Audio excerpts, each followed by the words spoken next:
It was illegal for me to know who I was. It was illegal for me to know what race I was. What does it mean to be a Maori? The reality is harsh.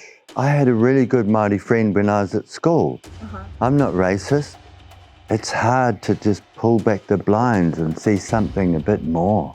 But the corners of the heart are not so easy for us to see.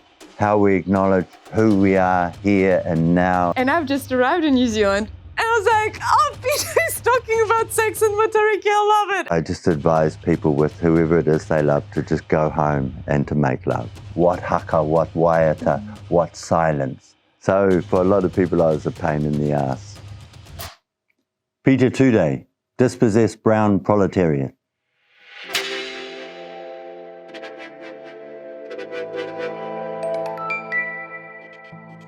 What can you not do, Peter?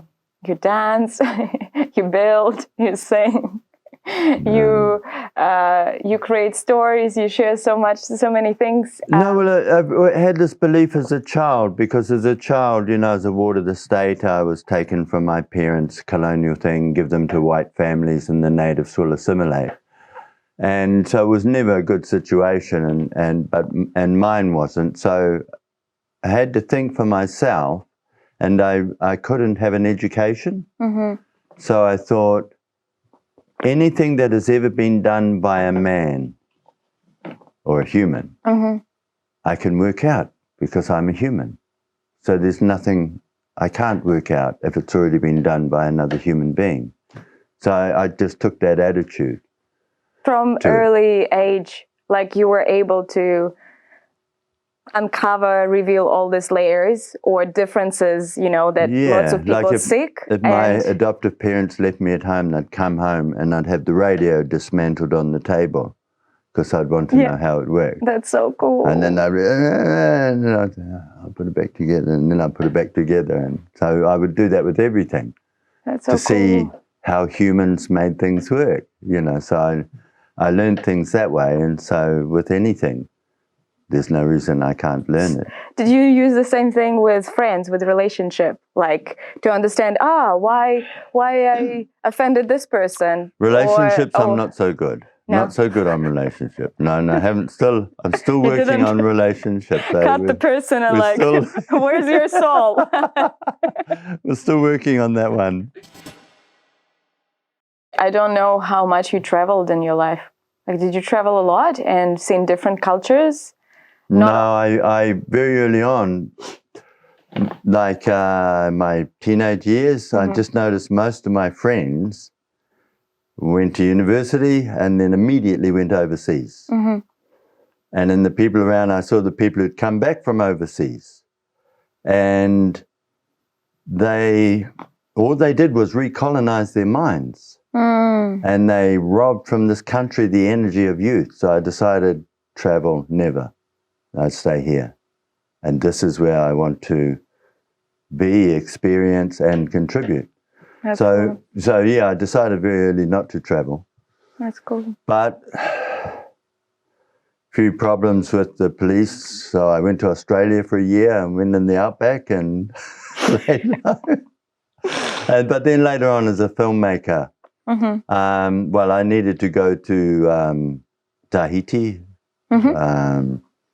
Raiatea, Rarotonga, different countries for filming, Rapa Nui in the Pacific. And then I went to England for a military film I was working on. So I was hosted by the military barracks there, the Royal Artillery. And so I got to see a little bit of England, which only reinforced my ideas that I didn't want to travel. So... Did it feel like you were saying the same thing all over again in different countries? It's just like decorations change? Not in different country, in England. When I went English to countries, England, I just felt totally cheated because everything I thought Pākehā people were clever, I saw the original and I realized they just copied something else and they weren't clever at all. You know, so I was kind of like, my first reaction was anger that I didn't realize they weren't clever. And but then I noticed another thing in England. All the English there don't complain about everything. All the English here complain about everything. oh, we wouldn't do that at the BBC. Well, it's not like that in England. You know, and they're all like that. When you get in England, they're not complaining about anything, and they're just much more open. So, yeah, I did learn some things. Now I'm okay. I'm okay about traveling now. And then when I made films, film festivals would invite me to Amiens in France or Amsterdam, and I'd give my ticket to somebody else. I didn't want to go. But then they showed 5 of my films in Sydney, and my mentor said, go. So, okay. So I went to Sydney and for those ones, and then I went to Dream Speakers in Canada. They showed my films. Hawaii, they showed my films, and then I taught in Hawaii for a summer school filmmaking. So I did have a little bit of travel in there, and it was all really, really good. And very meaningful, I suppose, because you were going with some sort of, not mission, but you knew what always a mission. Yeah. I only went with a mission. Yeah. Otherwise I didn't go. It is interesting because lots of people travel if we're not taking like English-speaking countries and where colonial spirit is coming from, right? But like if you go to India or, I don't know, African countries, like lots of people are driven to go there to explore some sides of them that they never, thought existed. But as for you, it feels like you actually from early age, you deprived of something that was you, and you realized that, and you were, on the lookout for deepening the understanding of who you are and what's really valuable for you. Rather than going really overseas to try like, oh, that's me. You actually, that's quite fascinating, like to get that sense of wholeness. I know we can always explore it and deepen it, but it's just very interesting attitude as well. I needed to find myself, So when I was in the outback, I was with 5 other Māori boys. We were mining camp. We were finished and going, and one was going to Canada, one was going to England, one was going to LA, and I was coming home because I knew I wanted to come home and find myself. Like a bird on the wire, like a drunk in some midnight choir, I've tried in my way to be free. You know the song? No, keep singing. Like a worm on a hook, like a knight from some old-fashioned book, I have torn everyone who reached out for me. If I have been untrue, I hope that you can just let it go by. You don't know that song? No, that's okay. I don't know, but now I know it. It's beautiful. Who is it? Is it Leonard? Like, I'm afraid to say. For like a baby stillborn. Do you know the song? Like a beast with his horns, I have torn everyone who reached out for me. I think it's Leonard Cohen, but that's what I wanted to say. That sounds like him. Black guy did a version that's just really, really beautiful. Is it recent cover? No, it's about 10 years ago. Still quite guy from Mississippi, black guy with this beautiful voice, did a cover of it, and it's wonderful. I think I saw it online. Can you remember his name? No, that's okay. Yeah, it'll come to me later. And what does it mean to be a Maori these days for you? And how has it changed over years, if it has? Being Maori means owning it and unraveling it. And unraveling it is the hardest bit because we're colonized people. And colonization can be invisible to ourselves. And so it's something to navigate. People consider me a leader, which I'm not really trying to be, but purely because I'm in that place of thinking it through, trying to articulate it, then sometimes that can help people through confusion. Mm-hmm. And has it changed over time? Like, were you were always confident that this is what Maori means to me and this is who I am and that's it? Oh no, it's completely changed over time because I didn't, it was illegal for me to know who I was. It was illegal for me to know what race I was. I had an inkling, I had a feeling, I was certain myself in my heart I was Māori, but it wasn't until I stole my files from social welfare that I could confirm it. And how old were you? 33. Oh, wow. And then I just immediately took my mother's name. I see. And I haven't changed it by deed poll. My license, my passport is still my slave name, but I use my family name. Yeah. So then, and maybe before then, because I had no access to Māori in terms of family or where I belonged, the only place I had access to was the protest movement. And so I could belong there. I could be Māori there.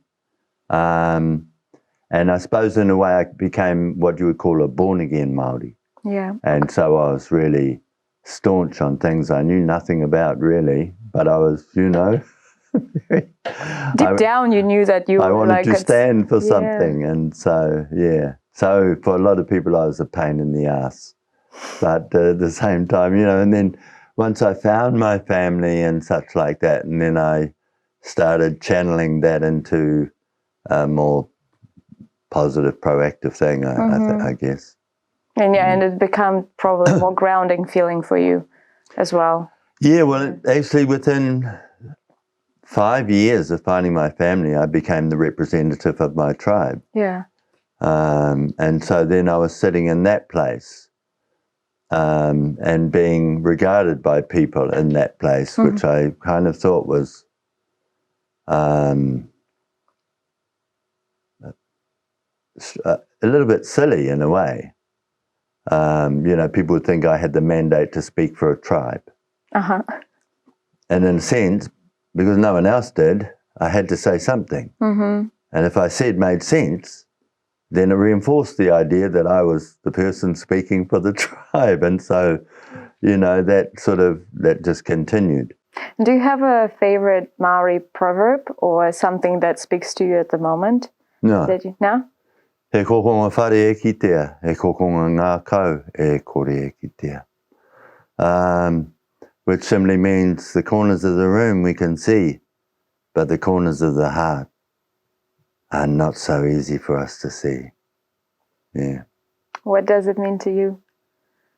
It's funny. I found that when I was a born-again Māori, when I was first starting to learn Māori, and I just find it really useful all the time. I used it yesterday when I watched the Atamira dances. Oh, cool. Because they revealed the corners of the hearts in a room where we could see the corners of the room, and they revealed the rest. So that was interesting. But we use that as a proverb just to remind us that we can see the corners of the room, but there's a little bit more we need to perceive. This proverb actually not pushes me in the direction of exploring more of how indigenous culture and Maori culture plays a significant role in the social development, spiritual development of the society. Because we know each other on a very personal level. I can admit that. But taking my perspective, and you kind of develop what Yana is like or how open I am and all of that. But if I'm taking my perspective and looking at the wider perspective, I'm pretty sure people would like to hear it from you or from our conversation in terms of that, we knew that decolonization, it's still unraveling, right? So it's the process and it's work in progress, and God knows how much time we need. We hope for these generations to come to be born with much clearer, open mind and tapping into and appreciating Maori culture. At the same time, I know that people are so obsessed with the Western philosophy, and I think this is why I like the space of Wabi Sabi is actually finding the common ground and see how one helps another to grow and to be. And COVID stripped down so many layers of what's unnecessary, what's not important for a human to be alive, to stay connected. So probably this sort of speech is kind of taking it, the corners of the heart. It's pretty spiritual, and it's pretty intangible. And it's really not talking with your mind or listening to your mind, but dropping down and being more centered in that way. And do you think, so does this kind of appear when you talk about Maori indigenous culture? Because it's based, for me, it's a pure, beautiful, spiritual way of living. Is it so or not really? I don't understand it quite well. Ideally, but we can get a little bit too romantic on it because the reality is harsh. The reality is the harshness of poverty imposed by dispossession, brutality, and continued racism within our social infrastructure. If we think, Ponsonby Road, when I grew up on Ponsonby Road, the signs above the hairdressing shop said no Māori. And boarding houses, no Māori were the signs. In the picture theatre, Māori were only allowed downstairs. In my teenage years in Ponsonby, I couldn't walk. Well, I used to run all the time, but I couldn't run from one end of Ponsonby Road to the other without being stopped by police and accused of something. Something made up? What's that? Something made up or something really Well, I never asked them if they made it up or not, but, they'd say, someone was seen running through a backyard, and so they'd want to, arrest me, because I was running too. I see. But so the commonality which you referred to, I think the roots of that commonality are in our earth culture base. Once we come into the Christian dismantling of the feminine goddess, the commonality disappears after the Conference of Nicaea, perhaps, and through the rise of the Catholic faith throughout Europe. The Reformation didn't really help that commonality at all. It just made the Christians a little bit more miserable. And so the commonality is based in our earth culture. And so with any culture here, there is a commonality deep within their culture. However, the practice of culture we have these days with capitalism, such like that, it really comes from the age of reason. And so the commonality is not there in the age of reason. The commonality is there in the earth culture. So Māori is an earth culture, which is the romantic vision of it, which we have tried to hold on to through dispossession, but then dislocation as well. So the migration to the 50s, using us as the cheap labour for the industrial centres after the war, World War. That was an imposed dispossession of any opportunity to live our natural lives with our natural values. We were enforced suburbanites. And so those values got lost through a couple of generations, and now we have a generation looking to how to reconnect that, pick it up and turn it into an economic base for our people post-settlement. So we're in that phase now. And so we're in the phase of developing a new form of social capitalism or a new form of capitalism, really, that can interface with the existing structures of capitalism and support our return to our holistic, earth-based, sitting alongside our social capitalism culture. So we're in a state of transition and flux which hasn't stopped, but we've come out of the harsh part of it into an era of potential liberation. But we still have to dismantle the colonization in our minds for that liberation to be anything more than developing our own personal wealth. And what can help this to happen more smoothly rather than abruptly and with lots of pain? Or you think it's inevitable? The thing that can help that is dismantling the fabric of racist practice. And the strongest tool of racism in this country is denial. We just deny it. So it doesn't exist because we deny it. It doesn't exist because I can't see it, because I've denied it so long it's invisible to me. That's our, to my mind, is one of our biggest challenges, is how we dismantle denial. And only when we dismantle denial can we start unraveling and dismantling the structures of bigotry and racism that are so deeply entrenched that they're invisible to us. Even those who suffer think it's normal. And so we have to dismantle it in our own minds and say, no, this isn't right, and find a way to articulate that, which is hard without, because the language for it doesn't even exist. And so we have to invent a language to be able to describe it to our brothers and sisters who are Pākehā as well as Māori, and it will sound offensive at first. And Pākehā people here feel guilt the minute you raise the spectre of what they've held under denial for so many generations. And so it's hard for them. And so that's our challenge, to my mind. Yeah, and it's with grieving, processing, or like dismantling, as you were talking about, it will get ugly and messy, I suppose, and it's human nature. And it will be really raw and emotional phase, but that's a part of a healing, and it's a part of the conversation. Because I find that in New Zealand culture, it's much easier to pretend. You were talking about denial, and it's also a part of that game and acting, that you can pretend you're doing fine, or I'm not like this, or I don't have those beliefs.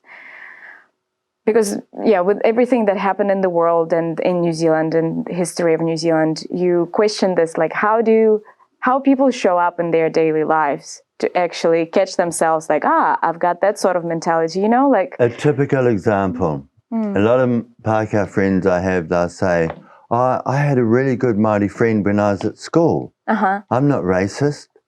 But if you stop and say, okay, what class were you in? Oh, primary school. Okay, then you got to intermediate. Where were your Māori friends then? Oh, I can't remember. In high school? Oh, no, I didn't have them then. And so as people become mature, they realise they're Māori, subconsciously or consciously, and so they're not their friends anymore. And they might not have any other Māori friends the rest of their lives, but they think they're not racist because I had a Māori friend when I went to primary school. My grandmother grew up with Maoris because she was in a place, and so there's all of that sort of thing, and so the tools of denial. But I will lighten up the topic, thinking that, so as kids, basically we are more pure in our consciousness, thinking that, we don't label people like this.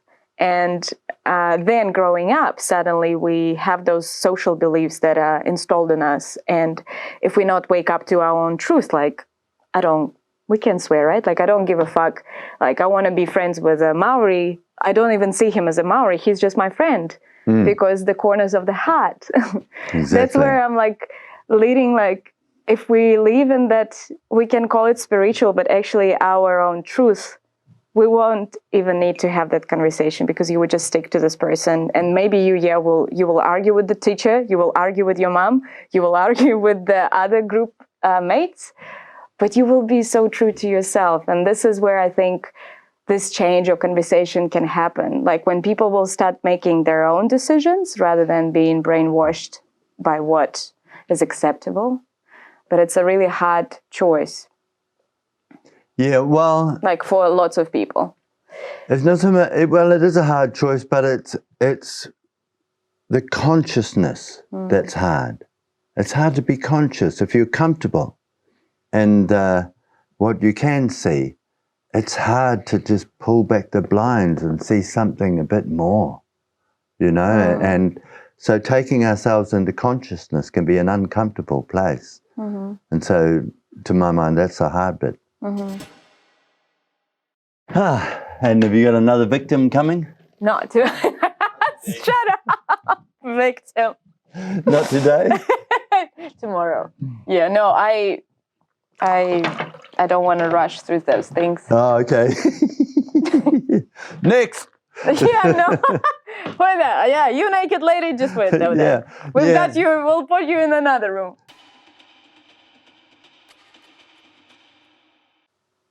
About Matariki, I watched your brief interview at Late Museum in 2011 when you already were talking about how to celebrate Matariki. And you were talking about, let's call it sexual ritual as a celebration of continuum that Matariki symbolizes. Can you just explore this a bit more? Because I also liked when you shared the photo and from your latest storytelling ceremonial ritual, I don't know how to call it, like beautiful, it's not hui, it's deeper.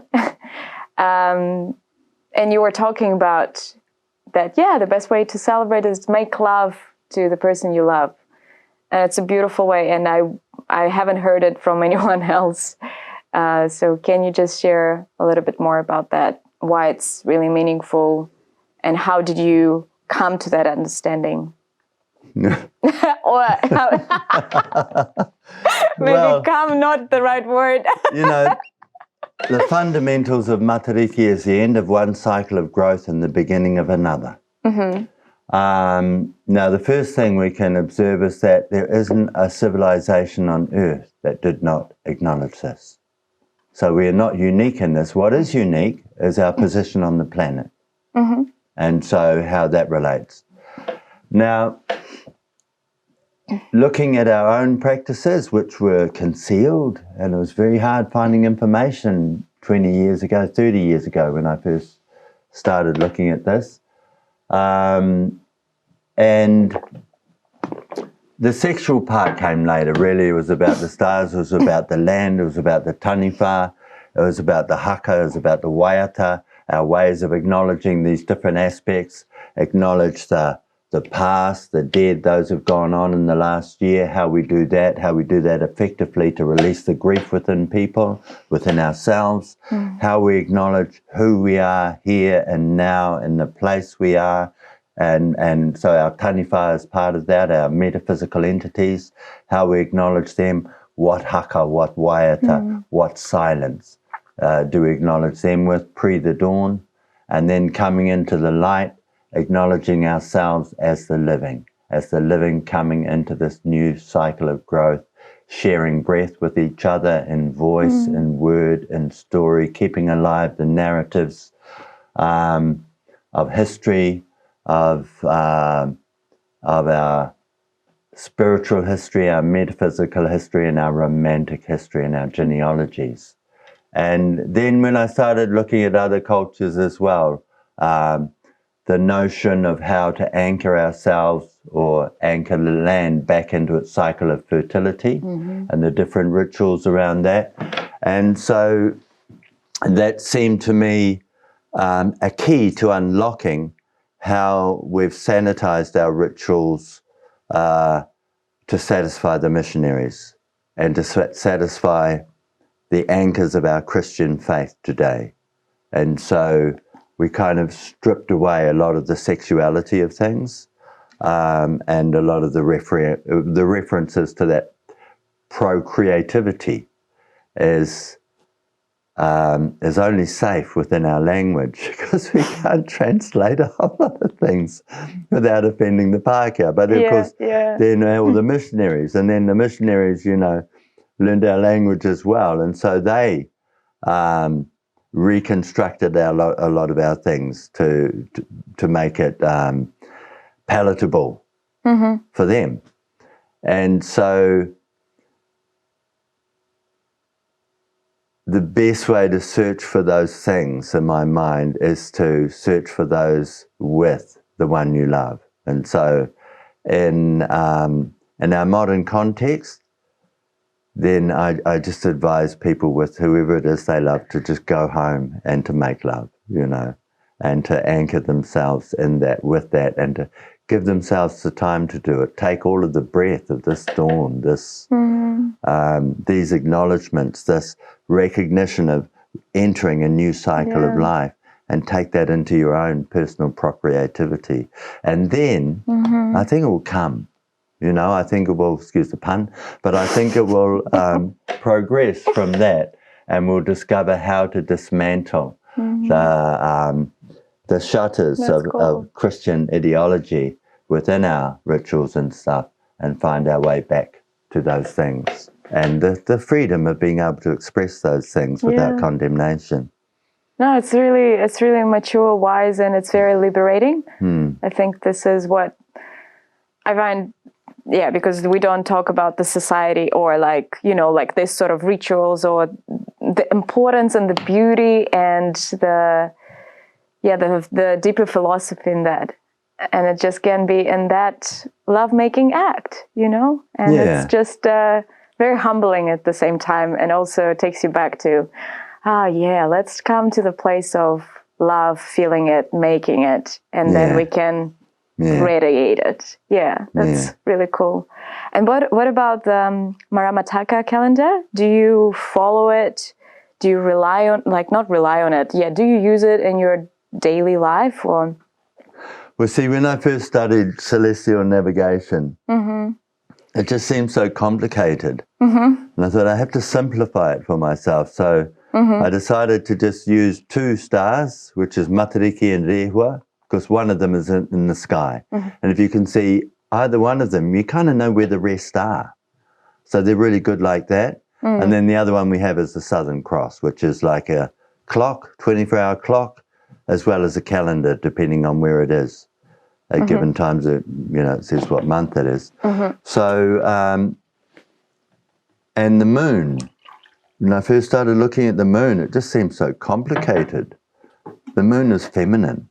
And from a navigational point of view, a little unreliable, because the moon's sort of roughly 5 degrees around there somewhere, whereas the star's rock solid, eh?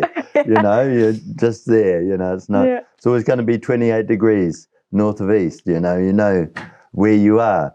Moon is sort of like, you know, so it's a bit like the masculine and the feminine. It's like, what's happening? So I decided to not make it any more complicated for myself and ignore the moon, until only maybe 5 or 6 years ago, I thought, maybe 10 years ago, I thought I do need to learn the moon. And so, so I don't use it. I'm a early student of it. So anything Ririata Makiha, Ken Ring's books, those sorts of things, and I'm finding it really, really useful, really, really fascinating. And the reason why I thought I needed to learn the moon was when I just dismantled some of our traditional narratives. People might call them myths, and I don't believe there are any myths. So if we take the narrative of Maui fishing up the land, Maui's going fishing. His brothers come and say, "Where are you going, bro? You're going fishing." "Oh, yeah." "Where are you going?" "Beyond the horizon." "Oh, yeah. What are you going to catch?" "I'm going to hook up land." "Really? Oh, you're going to hook up land? Oh, what are you going to use for that?" "I'm going to use the lower jaw of my grandmother." And so that's been translated into him pulling out her jaw, make it into a fish hook and going fishing up land. Whereas the reality of it is, if we look at how we use our language, the lower jaw is the transference of knowledge. So he was going to do things that the others couldn't by using the knowledge of the feminine. And that's the knowledge of the moon. And so he added to the knowledge that the fishermen or the navigators were used of the stars with the feminine. And I think that's the value of that narrative for us. And so the moon is the knowledge of the feminine. And so we need that knowledge, and that's what Maui tells us. We need to understand the knowledge of the feminine as well as the masculine. And so that's why I thought I sort of dismantled better look at the moon. Does this learning educational knowledge about the moon helps you to understand women better, and like in general, and also in your personal life? Is there any connection with one and another, or not really? Absolutely. Yeah. Absolutely.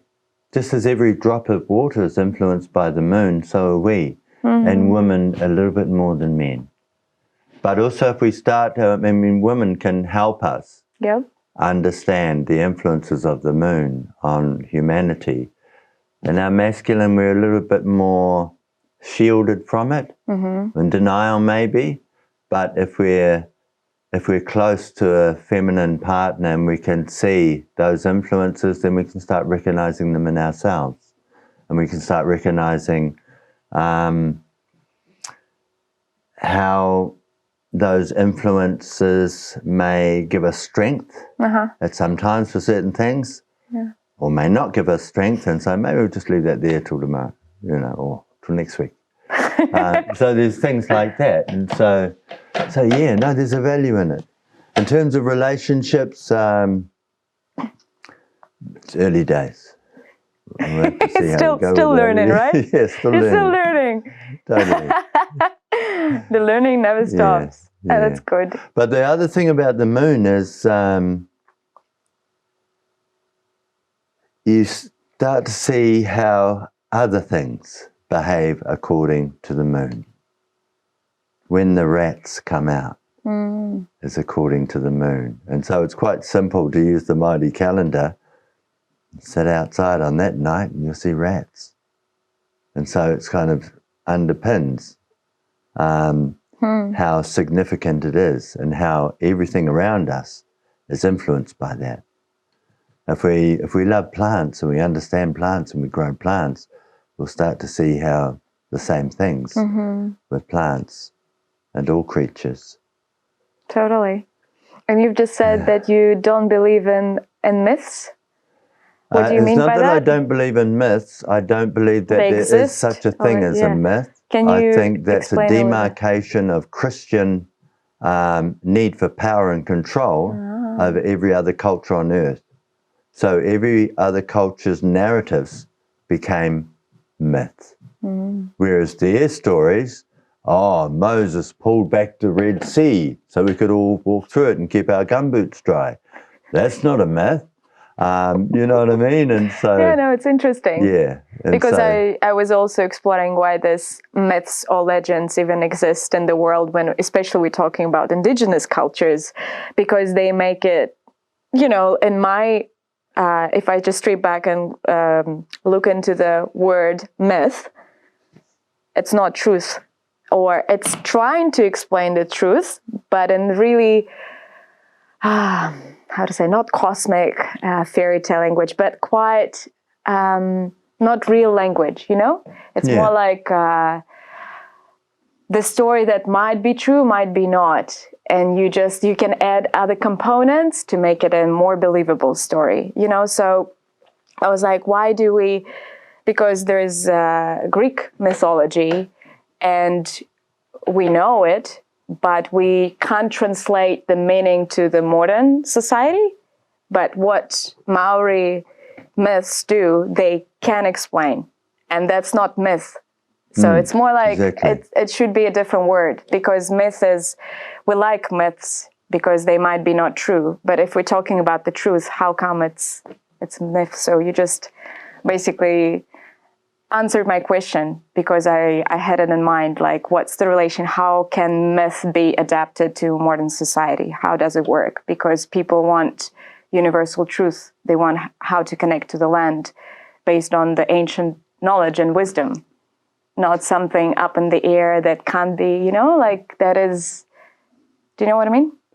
Yeah, I think any myth from any indigenous culture or ancient culture, we can dismantle the overlays of relegation to fairy tale, and we can find within those myths the elements of how an oral culture transmitted the knowledge of science, of botany, of meteorology, of geophysicality.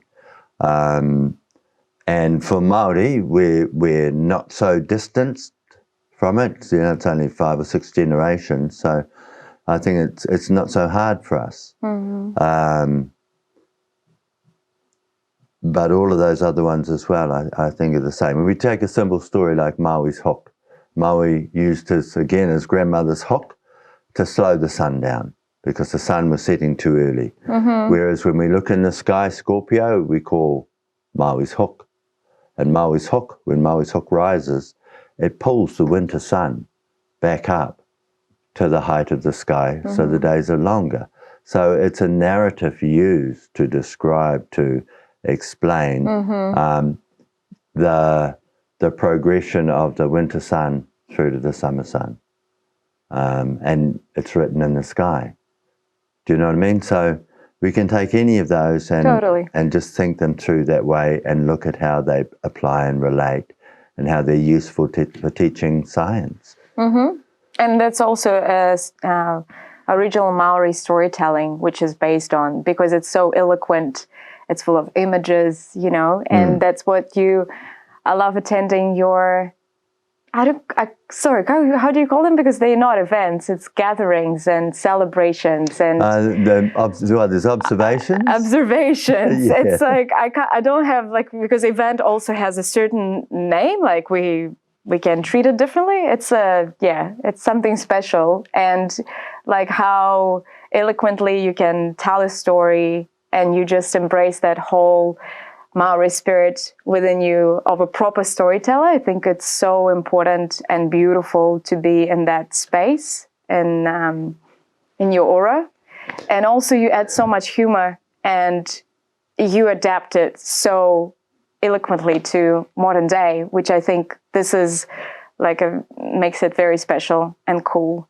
And why, how did you come to the place of delivering those, sharing those things with people, with community?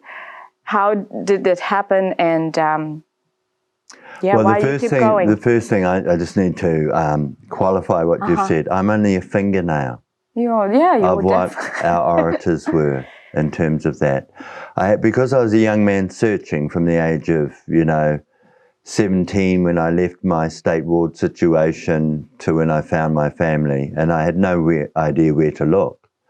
But I knew I was looking for a Māori woman. I knew I was looking for my mother. And my only access to Māori was the protest movement, which took me to a lot of places. But it meant I got to sit in the shadow of great tohunga, great orators, and people. And in those days, our great tohunga were trade unionists. They were bus drivers, truck drivers. They were people who dug ditches. And I was there too. I was a working man. I was using my hands. And so I would lean my shoulder to the shovel next to them or whatever. So I got to spend time with them and see what they were. However, my training really came through acting, to learn to use my voice, to learn to use structure, to learn to put narrative to story. All of that came through my training in acting and writing and filmmaking. And so I take those skills, which were the same skills our orators had, but I learned them through a different pathway. I have yet to command the oratory that they did. I'm still learning that. And I use English. And my English isn't too bad. My Māori is terrible, but I've learned enough Māori to be able to acknowledge the things that need to be acknowledged.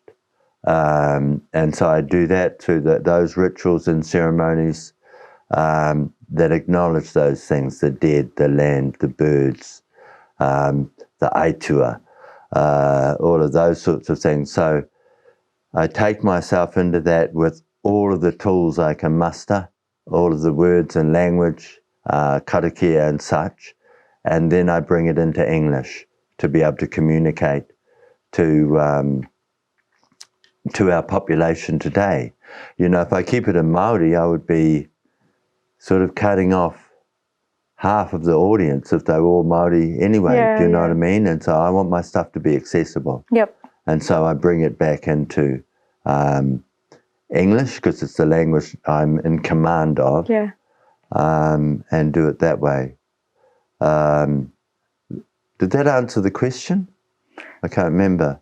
Kind of, yeah. Kind of, yes. Like, how did you come to this? Well, see, then the other thing is, I did it on my observations. I did on my own for years. Yeah. Okay. To get my own sense of it. So was it a part of the learning as well? So do you learn? Absolutely.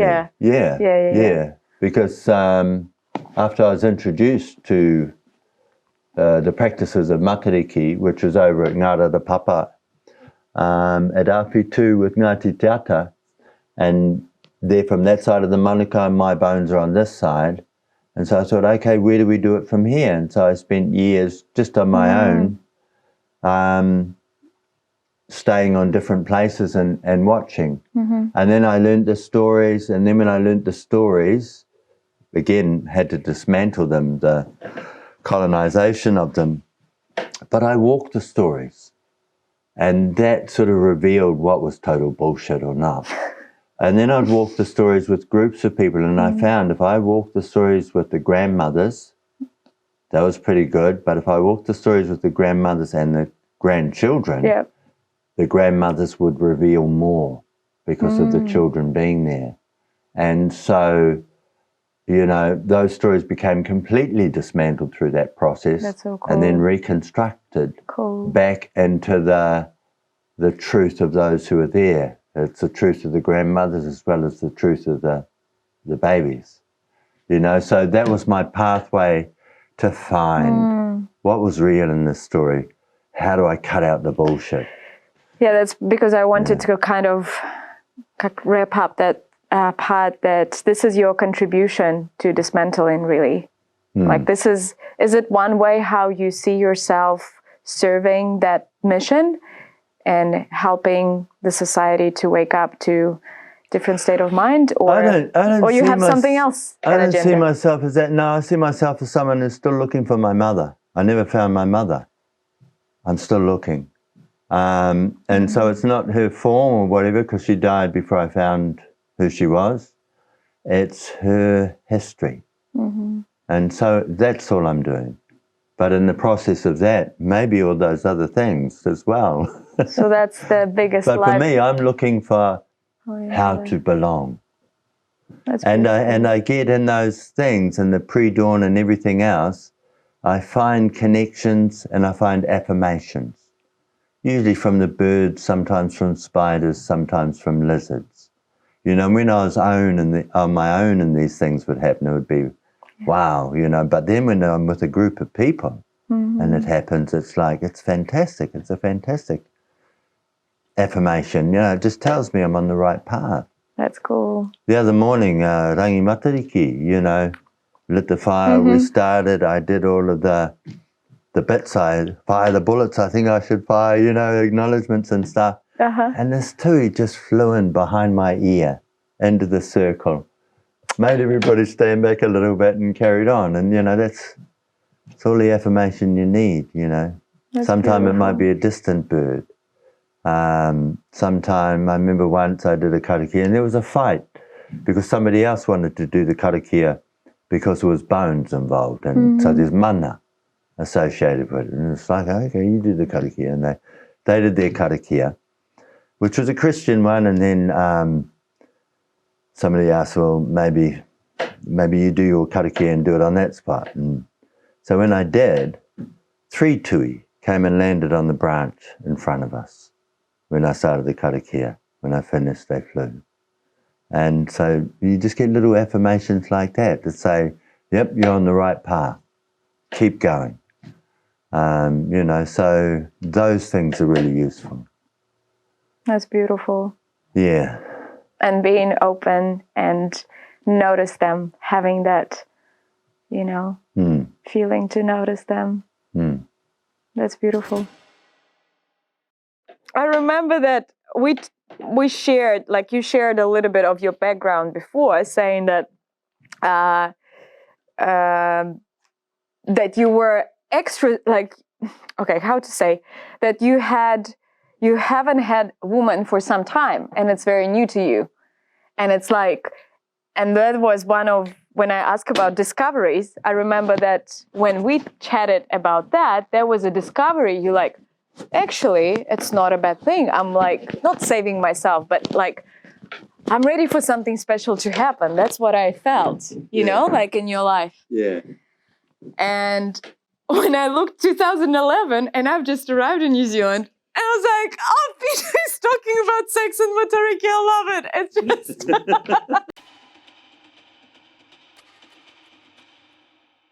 What was the latest discovery that you made about yourself?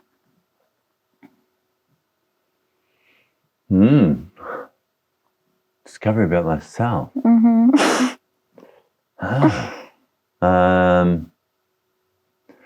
Probably, and it's probably, maybe it's through lockdown, maybe it started before then. Actually, it did start before then, but it's that I'm not trying to make people like me anymore. I don't mind if people don't like me. When I was younger, I wanted people to like me. And it's not that I want people to dislike me, but I don't mind. And that's not what I'm trying to do. I'm trying to be true to my own thoughts rather than to be liked. Great. Yeah. And is there something that you strongly dislike about yourself? There's always been something I've disliked about myself, which is weakness. Weakness. And weakness, okay. I don't like anything that shows weakness in myself. And I still have a few things to work through on that. It's hard work, right? Not to be weak. Not to allow yourself to be weak. It's hard to know where your weakness is and where the stem cell of those weaknesses are. You know, there are people who will tell you, I have no fear, but I have lots of fear. It's a matter of how I stand with that fear. And fear is a good thing. We need to have fear. Fear steels us and helps us, but it's how we command it. And so, yeah, I that's the only thing I don't like myself, any trace of weakness, because it means you can hesitate when you shouldn't. Yeah. And what do you like the most about yourself? I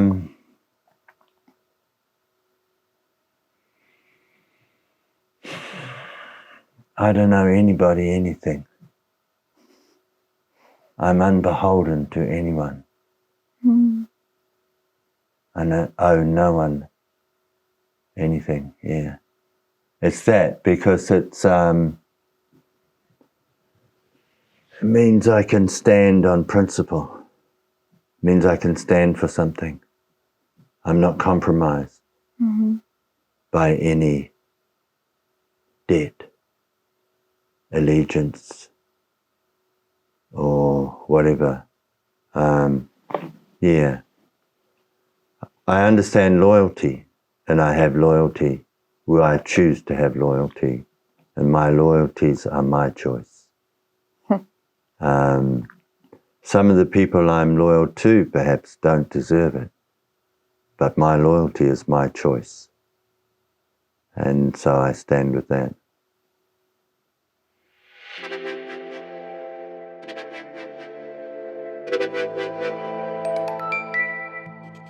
Remember I asked you to bring something that represents Wabi Sabi to you, if you got that object with you? Well, I have to say, I still don't understand Wabi Sabi. It sounds like something from a sushi bar. But I did bring something. I brought this.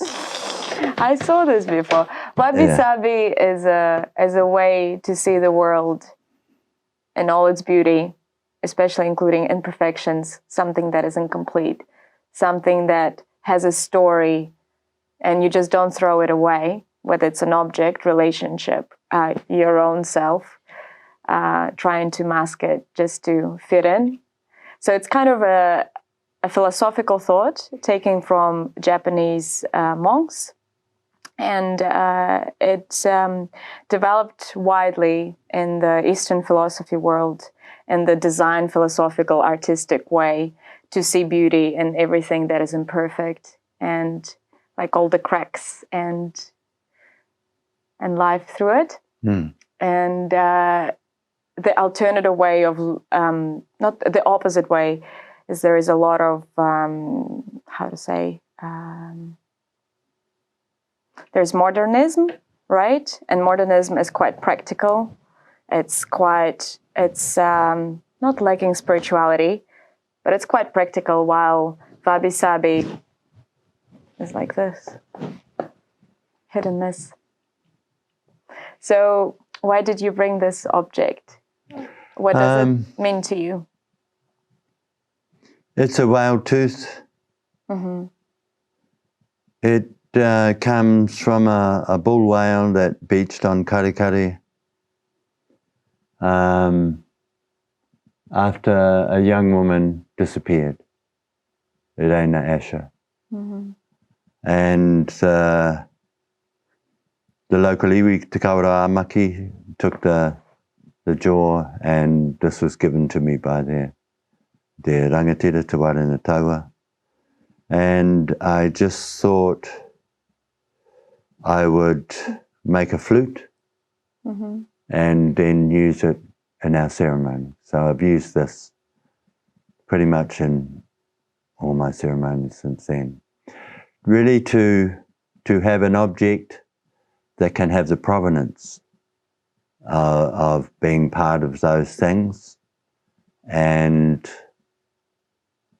that can retain the Māori of those events in some way and fuel the integrity of whatever event I take it to. Mm-hmm. Yeah. Gorgeous. Thank you. Thank you for bringing and telling a story about it. I've got the object for you that I hope will keep you the company. It's from Public Record Boutique store in Ponsonby, a home of artists who know something more about Wabi Sabi, and it's made by New Zealand artists. So I just hope that it will keep you the company. Awesome. And also like meaningful, deep, and endless conversation that we had here. And I'm grateful that you came along and shared your stories and yourself with us today.